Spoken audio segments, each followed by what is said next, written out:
Bonjour à toutes, bonjour à tous. Donc je vous présente dans cette vidéo ce processeur fabriqué sur breadboard avec un joli boîtier en carton. C'est un processeur très simple, 4 bits, qui a comme vocation d'être pédagogique. Le but c'est d'apprendre comment fonctionne un processeur très simple. Bon, il y a plein de petites LED dans tous les sens, hein. Donc je vais vous expliquer un petit peu à quoi tout ça correspond.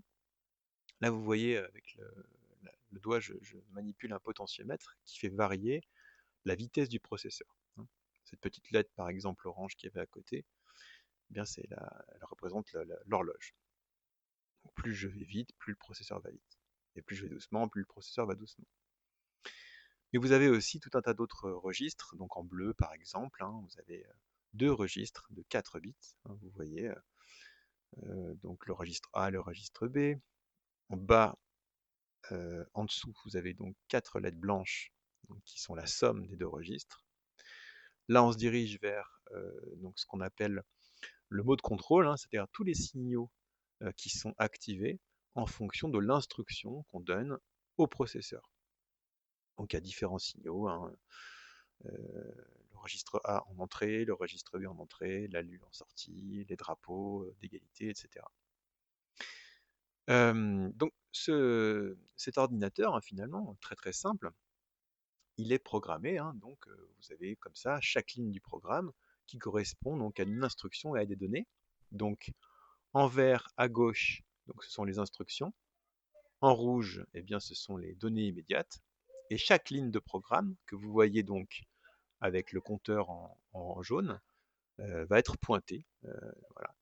Donc on peut stopper l'horloge et puis on va ensuite passer en mode programmation.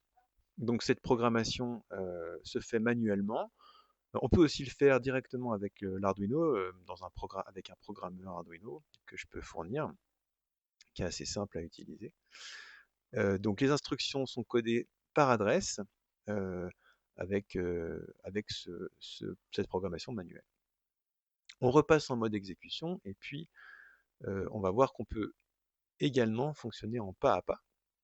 Donc en pas à pas, ça veut dire que chaque coup d'horloge, il va se passer quelque chose. Et donc on va pouvoir regarder à chaque fois ce qui se passe. Donc on reset tout ça.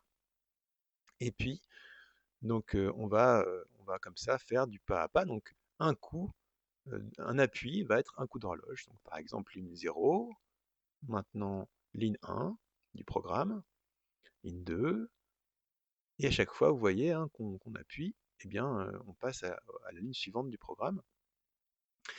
En réalité de l'EPROM, hein, puisque c'est elle qu'on programme. Et vous avez donc des instructions différentes à chaque ligne.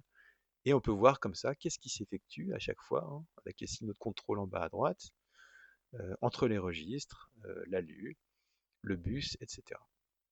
Et c'est tout l'intérêt, hein, en fait, hein, de ce projet, c'est de pouvoir vraiment, de manière ultra simplifiée, commencer à comprendre quelque chose d'une architecture tout à fait basique et minimale.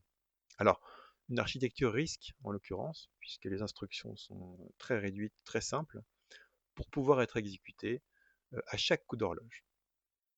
On peut aller assez vite, hein, du coup, hein, euh, quasiment jusqu'à 1 MHz. Bon, on n'y comprend plus grand-chose hein, quand on va trop vite. Donc, l'idée, c'est de pouvoir ralentir, faire du pas à pas, d'apprendre à programmer très simplement ce processeur 4 bits, et puis ensuite d'utiliser le programmeur Arduino.